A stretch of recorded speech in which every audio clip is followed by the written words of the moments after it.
Welcome everybody. My name is Chris Thompson. I am the program lead for JISC's advice team on teaching, learning and assessment. And I'm delighted to be joined today by Dr. Rebecca Feasey from Bath Spa University. Thanks for coming along to this, which is probably going to be quite an odd feeling conversation, Rebecca, just in terms of the format we're doing here. But just to put this in context, what we're concerned about here, what we're interested in is creative approaches to assessment for people joining this session. And I met you, Rebecca, last November at an event at Bath Spa University, which was the creative, I can never get the words right, Creative Campus Collaboration event, which is run by Adobe. And you had a fantastic example to share with us as one of the breakout sessions, which I really wanted to spend a bit of time digging into, because I thought it brought to light a lot of really interesting ideas and issues and thoughts about what assessment could be.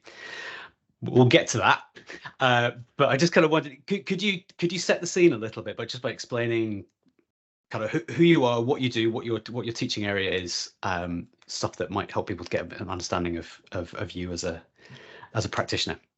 Yeah, absolutely. And firstly, thank you for inviting me. It was really lovely to see you back in November at Bath Spa and to get a chance to pick up the conversation. So, as you've already said, I am Dr. Rebecca Feasey, subject leader in media and critical studies here at Bath Spa University. So, irrespective of which of those pieces you're looking at, because my realm covers media communications, creative media and critical studies, actually the things that we might kind of, pull the threads on today, really, they kind of sit across all three of those.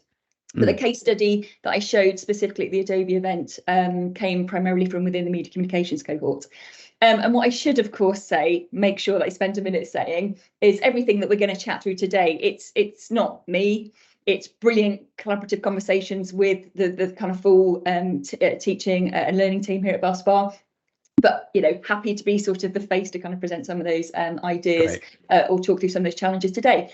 So really, we were in a situation at Bath Spa where, like many universities, we're faced with challenges around recruitment, around graduate outcomes, thinking really carefully about inclusive learning and teaching practices. And trying to kind of have a genuinely thoughtful consideration of why do we teach the way we teach, why do we teach what we teach, and what do we really want those outcomes to be for students. And a lot of what came out of the event that you're talking about was actually picking up on something our VC had said the year previously. She offered a prompt in our learning and teaching symposium where she says, why do we keep doing things the way we've always done them? Like, just sort of put that there, leave it there. Yeah. And then you start asking yourself, okay, genuinely, why does it look the way it used to look? Is it purely because it's always been this way, sort of lecture, seminar, essays, presentations? Is it because the subject field demands a certain way of learning, teaching, assessing? Checking, is this the most challenging it can be, and is it actually engaging and effective? And all of a sudden you start pulling at those quite thorny questions, and you have to have another look at your delivery. And with that in mind, a range of the team members across those areas, but I'll pull on media communications as the case study here today. We started really delving into all of those questions. So, is what we're doing purposeful? Is it effective? Is it inclusive? And is it actually helping our students with their next steps? Many years ago, I've been a university lecturer for a number of decades, and many years ago, I felt my responsibility was to give students a rigorous, robust, hopefully enjoyable learning and teaching experience. But I think that feels like a different era. I think we now need to acknowledge that our commitment and responsibility to our students isn't just the 3 or 4 years that they're with us as an undergraduate. We have to be thinking about their exits, their graduate outcomes. We need to think about their employability long before they ever need to think about it. So add that to the sort of challenging mix of, is what we're doing purposeful?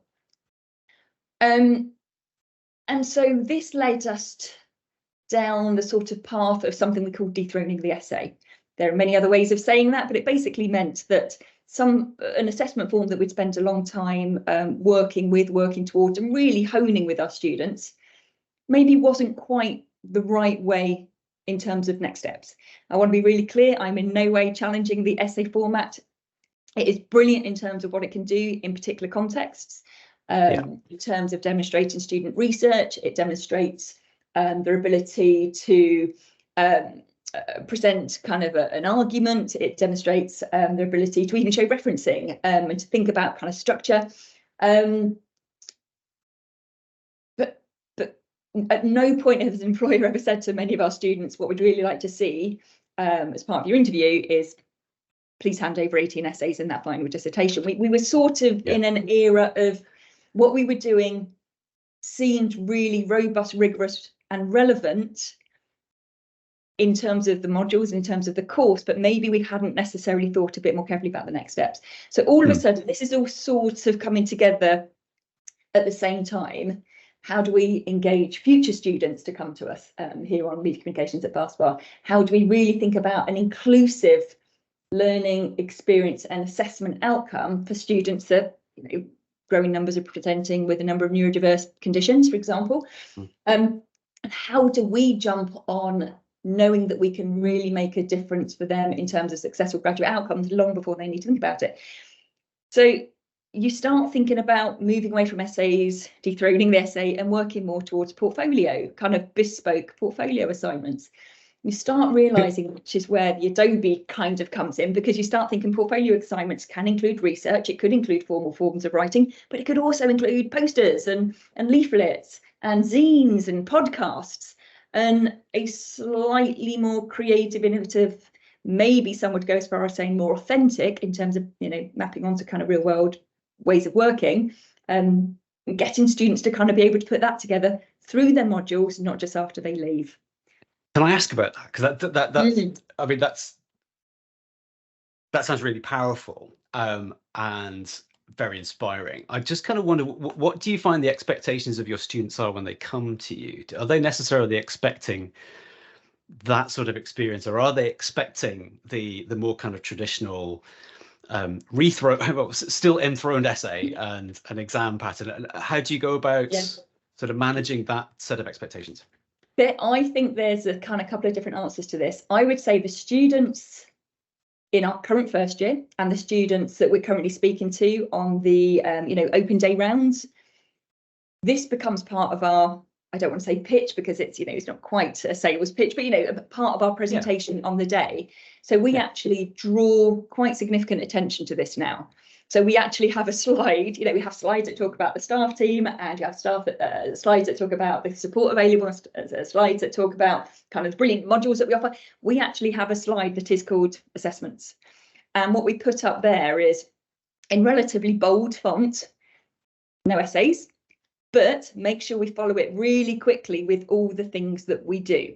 And whether that is whether it's an AR trail, whether it's kind of a promotional campaign, whether it's a piece of feature writing, whether it's kind of working with client briefs, because I realized that when I just mentioned no essays, it was always the parent, never the student. It was always the parent in the room that would say, "I'm really sorry, I don't understand. How will you be assessing my child if you're not posing exam questions?" And although that made it was so clear to me how we were going to assess them, I realised actually, if you are a parent, which I am, my oldest is going through GCSEs now, you do realise the importance of those essay formats and the exam formats. But so for me to stand in a room and go, no, we don't do those, I can understand that without filling in the gaps, that might simply look like less rigour. It might look like less robust offering and possibly kind of problematic kind of graduate outcomes. And of course, it's anything but. So I now spend a little bit of time explaining that all of the brilliant things that can come out of an essay we hold on to, we just don't use the essay form, and that our marking criteria is incredibly robust, and our the time we spend with students kind of working around these questions is incredibly kind of detailed and rigorous. It just looks a slightly different, more creative outcome. And I don't think this is particularly unique to Bath Spa University, but we do have growing numbers of neurodiverse students. So let's just say there was very little pushback when we decided to make the change, because what we did do was we made the change. Instead of rolling it out with a new cohort coming in, we sought student permission, and we had to do it obviously very carefully. And we sought student permission to do it with the cohort who were already here. Right. And it pretty universally got really, really, really kind of really kind of popular. Is popular the right word? Positive kind of feedback. The big one, of course, was moving away from a very formal dissertation to a final project, again with much more kind of focus on creativity, innovation, and campaign materials. So that felt maybe like the biggest shift. But it's producing brilliant work, and the brilliant work is producing like fantastic graduate outcomes for some of our students. So it feels that it has been a really considered journey, but it's almost like now we're on the other side, sort of can't believe we didn't do this sooner. But because all the pieces are falling into place, and it is actually landing really quite well at the open day events that we're having. Yeah, it was interesting what you were saying before about the encouragement that you got from your VC. I think it's Sue Rigby, is that right? Yes. Professor Sue Rigby, yeah. Because it seems like, as well as kind of a pedagogic challenge, there's also a cultural challenge for how you sort of move an organization like Bath Spa and like many others towards something which is perhaps innovative and untested. And how did that feel as part of an organization as well as a teacher? I can see that before we did it, there could have been a challenge, but because it is unknown and perhaps therefore a little bit alien to many people. And I actually happen to work within the realm of kind of media and creativity. But obviously we've got courses ranging from kind of, geography and geosensing to dance and drama. But actually what I really love about the way Bath Spa presented to staff before the students is the idea of us moving towards being a Adobe Creative Campus. It was really clear. Firstly, it was going to be available to all students. Now, I think that is absolute testimony to the inclusivity agenda here at Bath Spa, because I can see that there might have been a different choice there. I can see that a different conversation could have been, or should we open it to the students that more naturally will lean into it?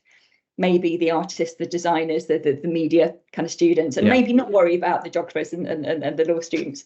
But what I really love at Bath Spa is actually what they've done is they have deliberately given the entire suite to all of those students and given support for all of the staff.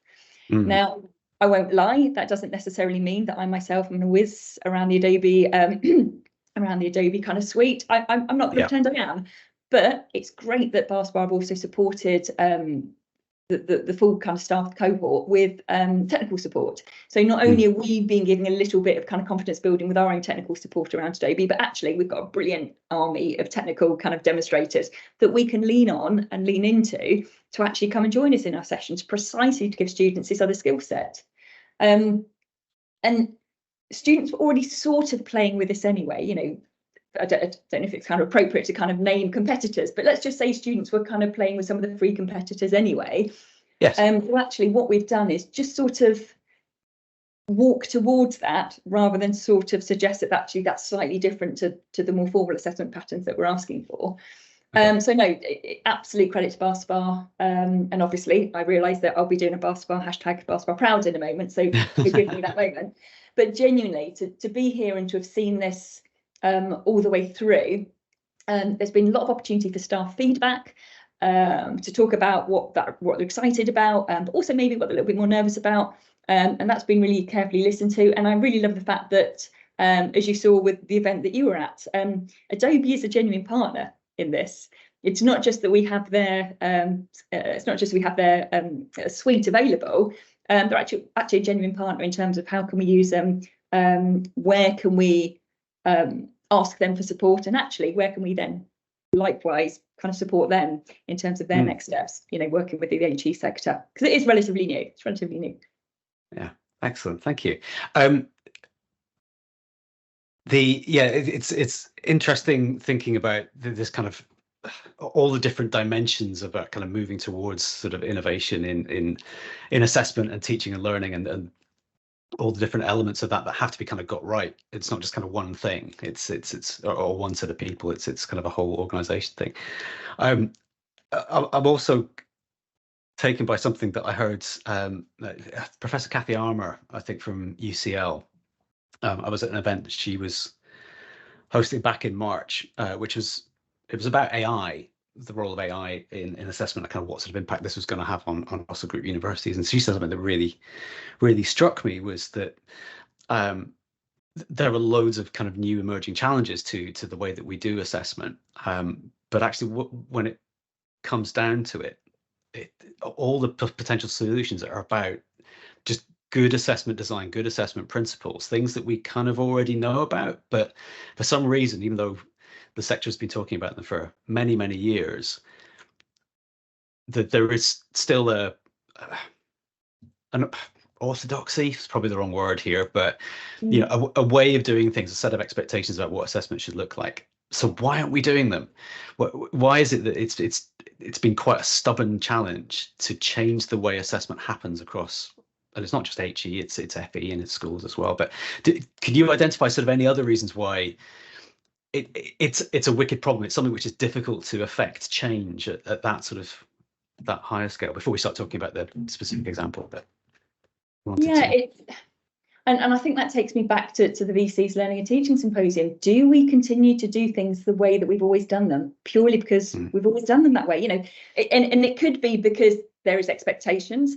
It could simply be that we're used to kind of a relatively consistent set of data, and that doing things differently might just mean that we're starting again. And you know, that comes with logistical challenges, and something you spoke about earlier in terms of BASFAR moving in this direction. Changing a culture is actually much harder than sort of updating an assessment pattern. And I think actually that's where the challenge is. It really is trying to change the culture around what can robust and rigorous assessment look like.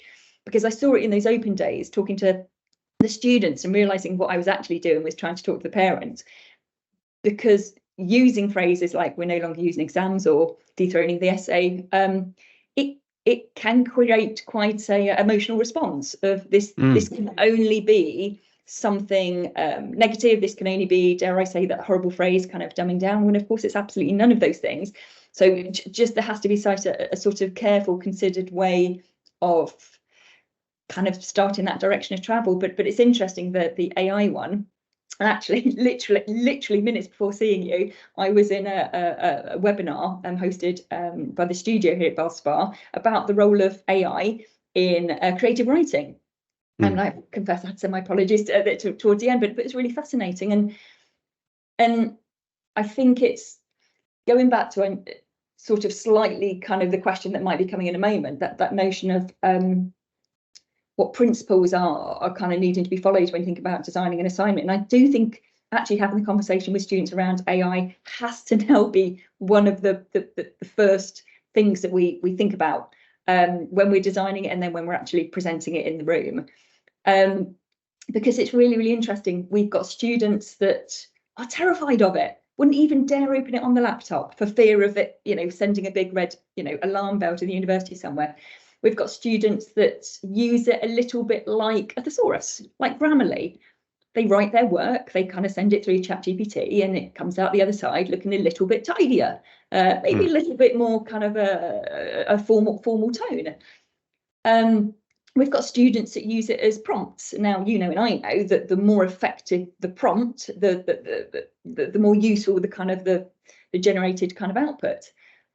So actually, I think one of the responsibilities for us as educators, both in terms of our own learning and teaching, but also in terms of when we're mapping onto kind of assessments, it's just to think to sort of add on to the earlier toolkit. So, you know, previously we'd be talking to students and we'd be working with the library, bringing the library team in, working with careers, bringing the careers team in, thinking about academic language, you know.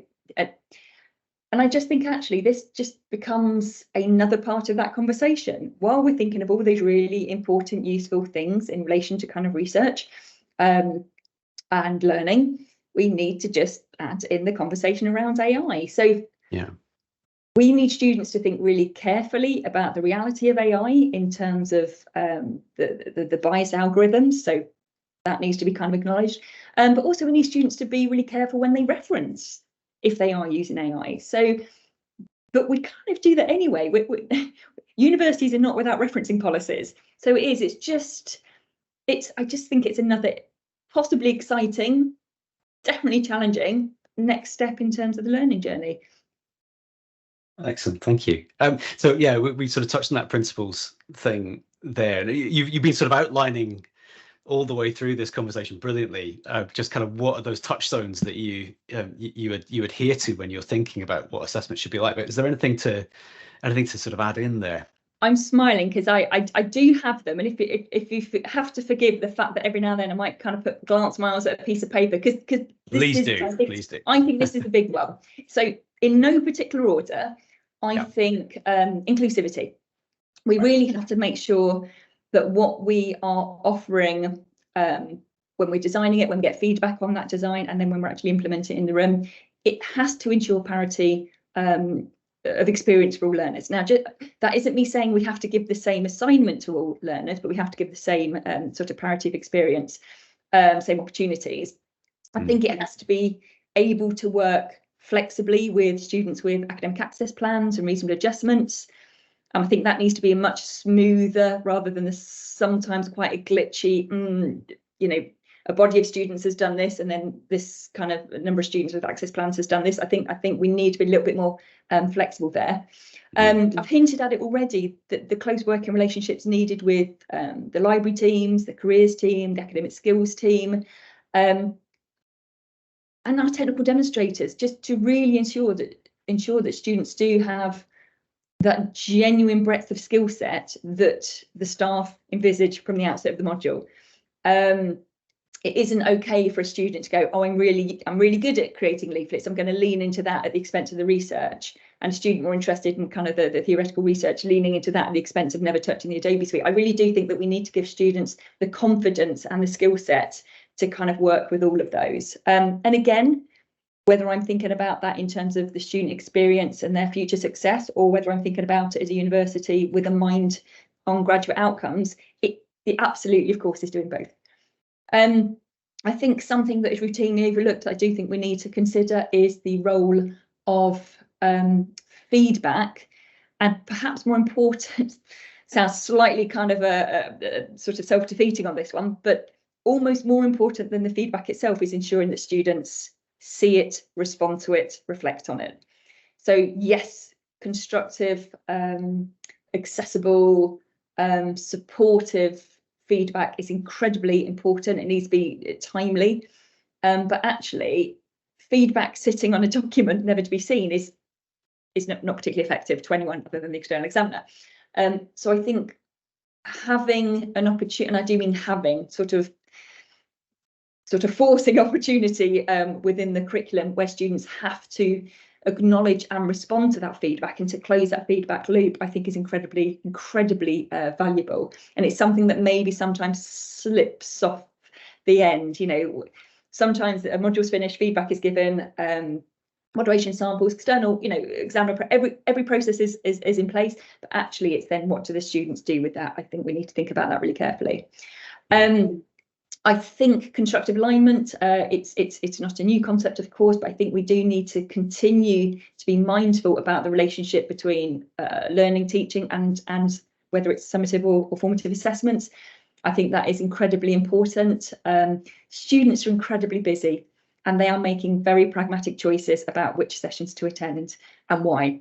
And I think the more that we can try and map modules onto assessments where there isn't cherry picking a particular week, but actually it's the module that is the learning that is being sort of processed and assessed through perhaps portfolio assignments, I think that's something that we should be looking towards. I've already mentioned AI. I put here clarity around what to use, when to use it, what are the parameters, what are some of the limitations, again back to the how inclusive are the algorithms, but particularly where it can be referenced, and I think that is really important. Another important one is research ethics.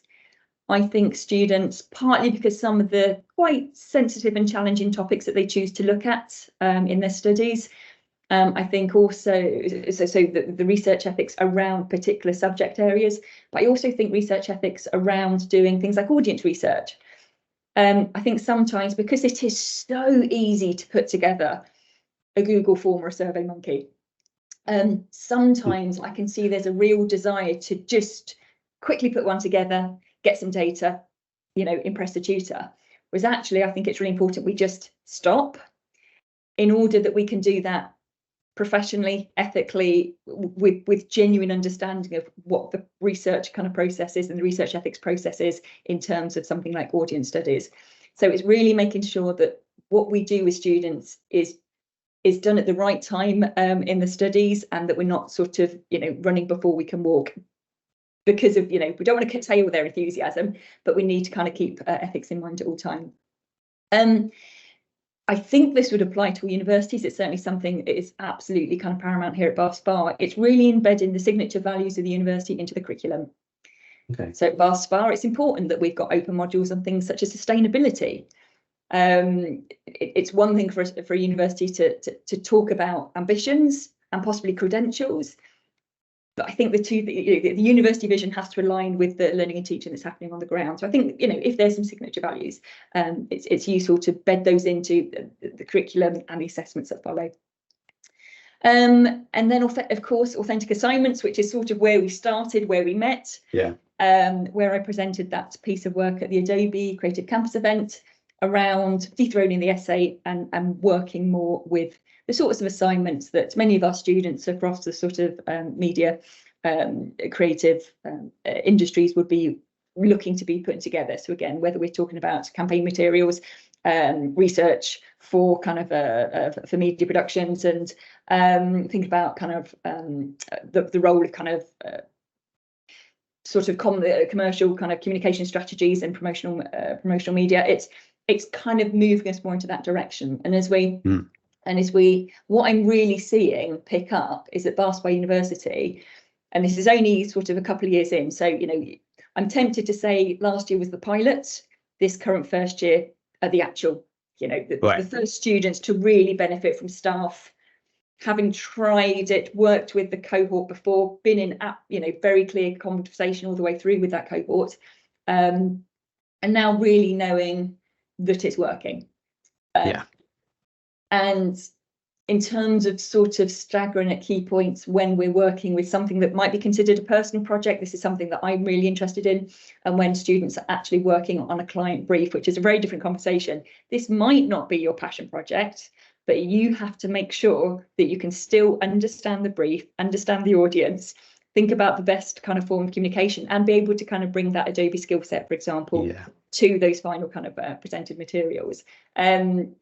And students having to work between the two, I think, is really important. So that's kind of in terms of designing assessment. There's probably another conversation for another day. If you said to me, if you took out every single constraint currently the sector, what might that look like? I think we'll save that one for another day. But and that's like a whole new conference, actually. Whole new conference, that'd be great. I don't know whether it would be underpopulated or overpopulated. I'm really not sure.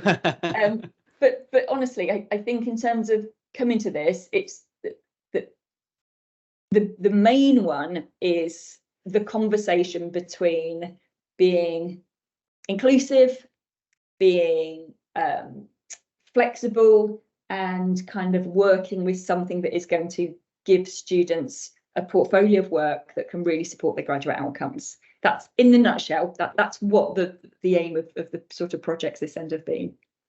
That's lovely. Thank you, Rebecca.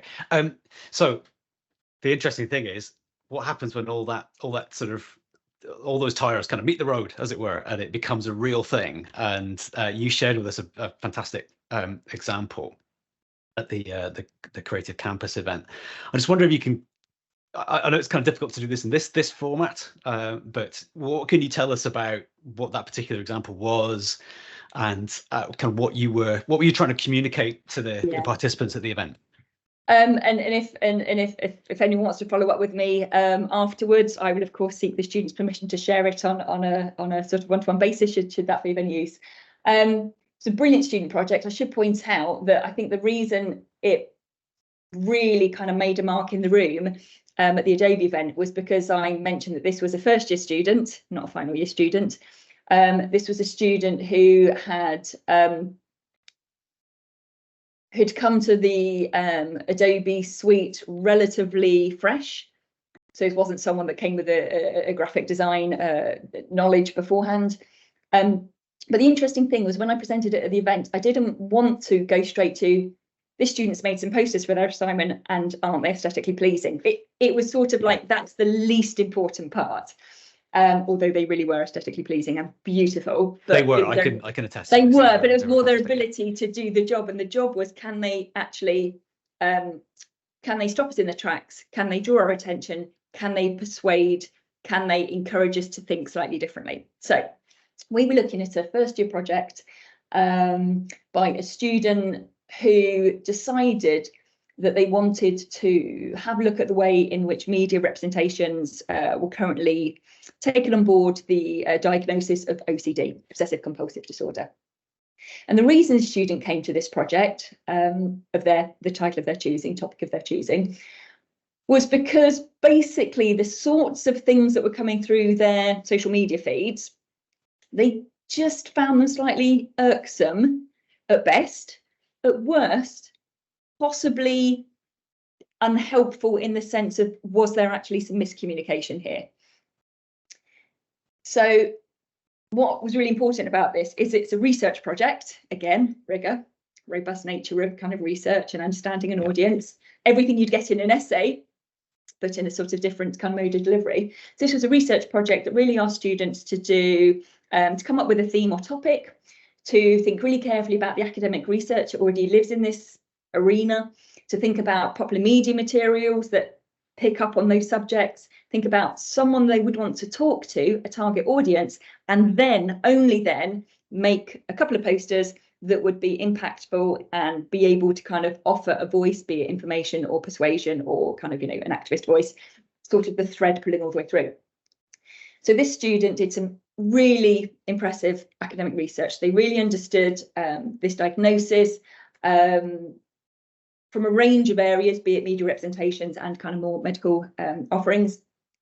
Then picked up really interesting popular media materials, worked through representations in kind of film, in TV, in what we'd call the more traditional media, before turning their attention to representations on social media.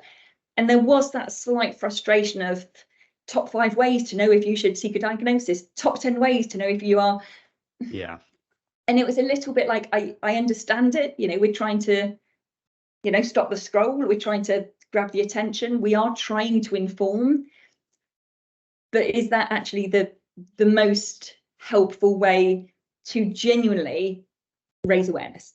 Sure. So the students working through all these really kind of interesting kind of case studies, and each one is spent a little bit of time unpacking and sort of anchoring how they read these popular media texts. And then the target audience, really, it's the assumption that there are messages that maybe encourage a misunderstanding around the diagnosis, and we sort of play to the more deliberate stereotypes around what it means to be OCD. And then the student worked across a range of different platforms, a range of different kind of poster designs, absolutely beautiful, intricate. And the whole point was these posters were not now sort of out of thin air. These were deliberately posters that understood the topic, the diagnosis, the kind of problematic representations, and then the desire to offer a more genuine, persuasive,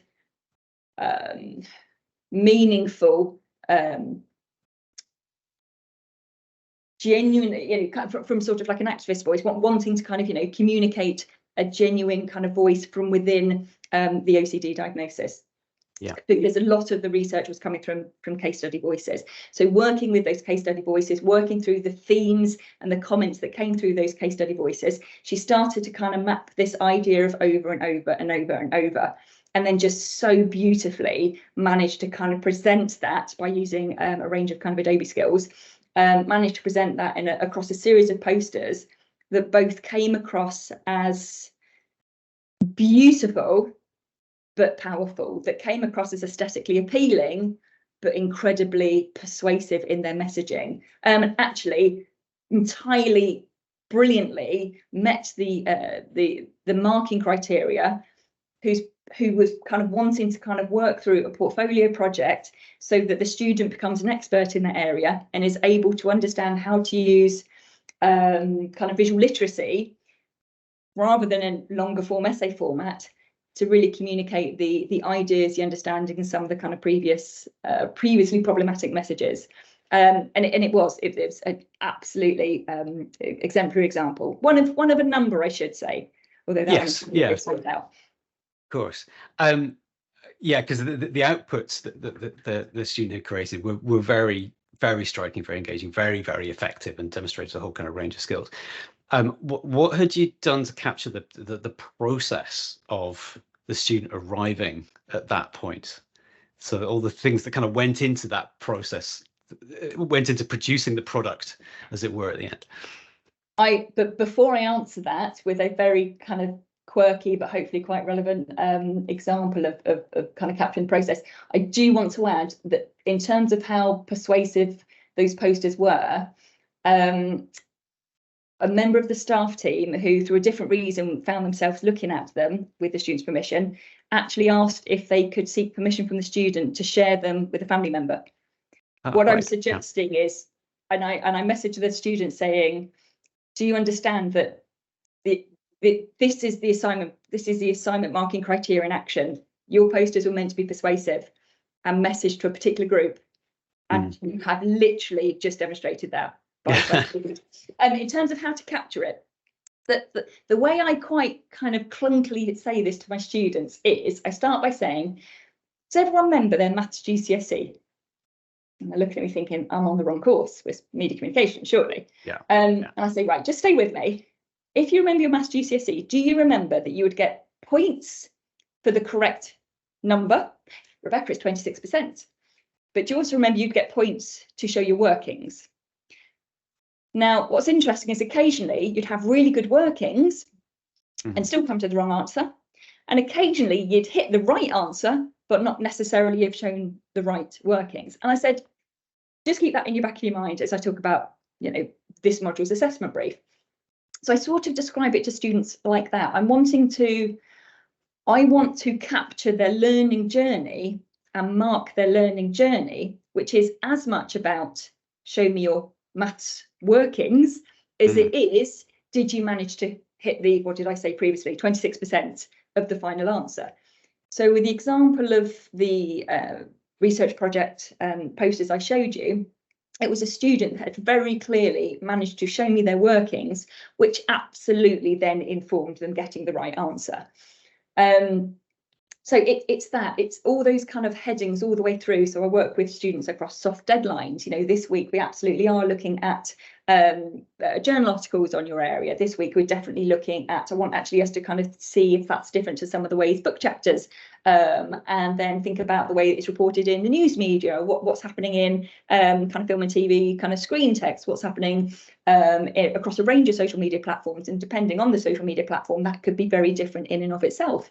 So all the way through the having to kind of show me their workings. They are, having to kind of meet certain soft deadlines, demonstrating that they have put their kind of abilities into those, in many senses, quite traditional ways of doing research. So when we talk about dethroning the essay, it's not throwing baby out with bathwater. It's not like we have done away with academic or popular media research. The research that would inform an essay is still the research that informs our, in this case, posters, but as I said previously, it could be podcasts or kind of zines or what have you. So the sort of lazy answer, Chris, is I ask students to show me their workings, and sometimes that's really interesting because a student, as all of us do with our research, you take false, you find yourself slightly down the wrong track, or you've had a false start. So there'll be students saying, well, I started on this project, but that's opened up the door to this project, and they're really worried about including something in their broader portfolio that then doesn't quite match onto the final making piece. And it takes me kind of a bit of time talking to them to explain that no, that is entirely part of the learning journey. It might not seem quite so obvious how we got towards the end piece, but actually that was part of the journey that got you there. Please do include it and please reflect on it. So it's that. Rebecca, sorry, can I just pause you there a moment? Somebody has just knocked at my door. Just bear with me a second. Of course they have, and we did have a little bit of a joke earlier, didn't we? Just as we started, that one or both of us was going to get caught out because neither of us. Do I admit at this point that it's pest control? Let me just double check. Hang on. Not a problem. Not a problem.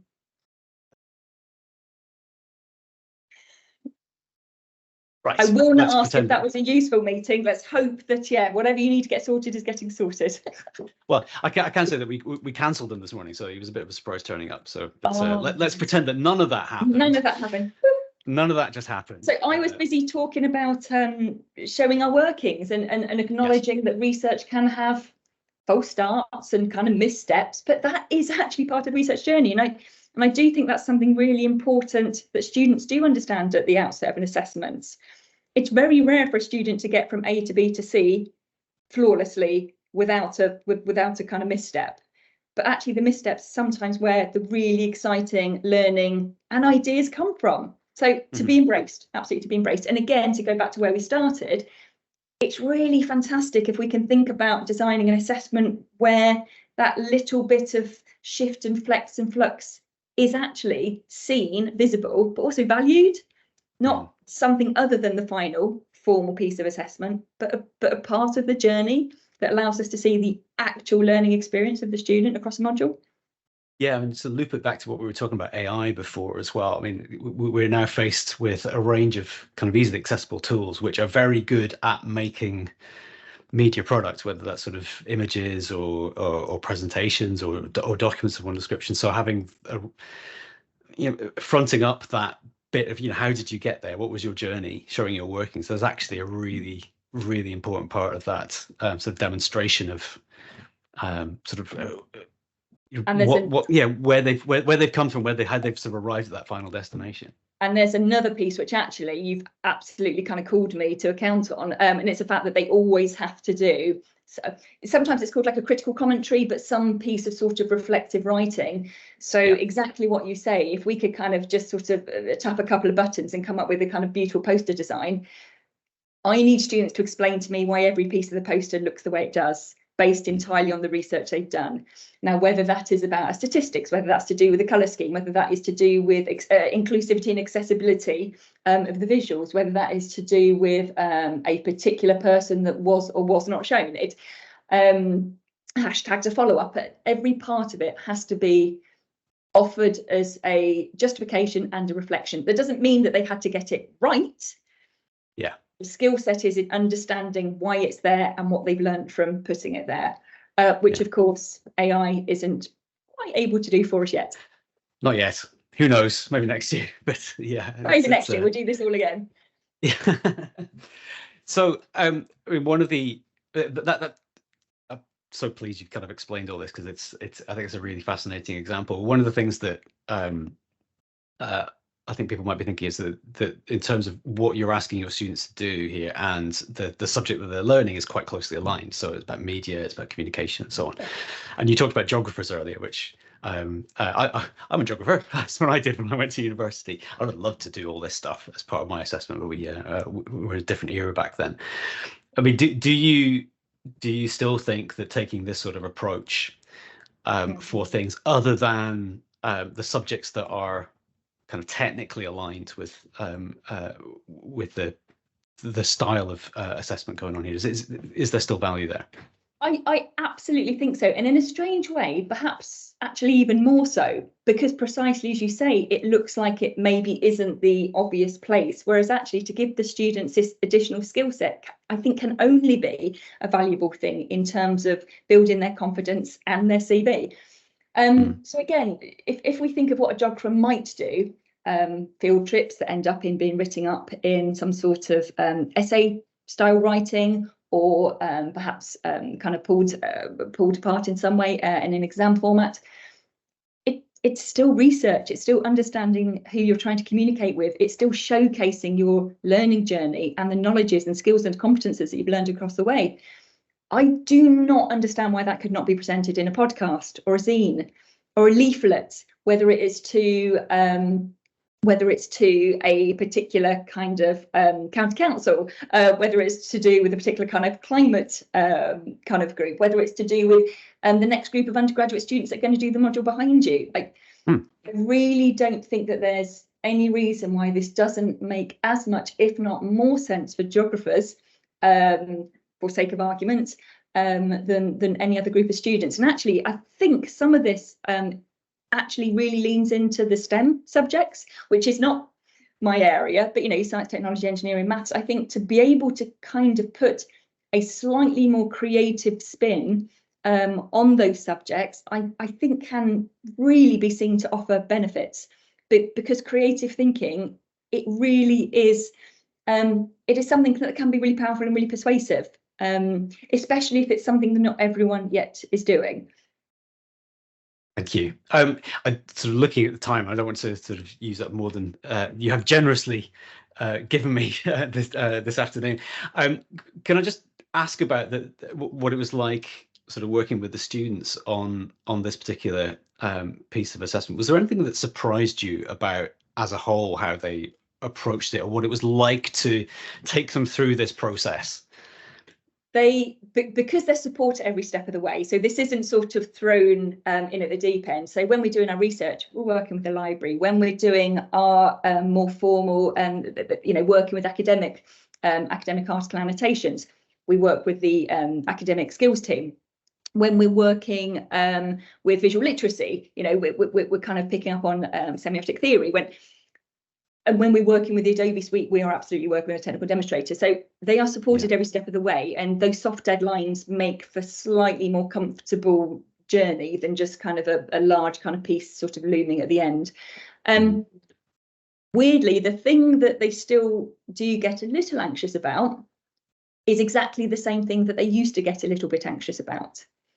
And it is coming up with a topic, because it's the freedom, the scope to say, what would you like your research project to be on? It was exactly the same question when it was, what would you like your essay to be upon, to be written about? So strangely, the one consistent thread is a student coming to university after maybe a slightly more formal education system up until that point, and us going, this is brilliant.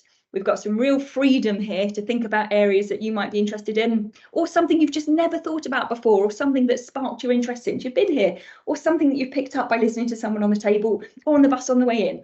What might that be? That continues to be the one that makes them a little bit nervous, but I really love it, because I'm in teaching week 13 now, so we're in the final week of the modules, and I just sort of sit there with the students looking at their final work and final feedback going, do you realise how far you've come? Do you remember what you said in week 2? Do you remember how unsure you were of kind of picking this area and you weren't sure what was there to do or what you could add to it? And it's that. So strangely, same but different. We've got really exciting kind of novel, innovative, inclusive ways of working through kind of topics and kind of assignments, but that one anxiety remains. And I'm going to choose not to talk about presentations, because on another module on another day, presenting these really kind of innovative, creative pieces, as they work through the second and third years, they are asked to present them.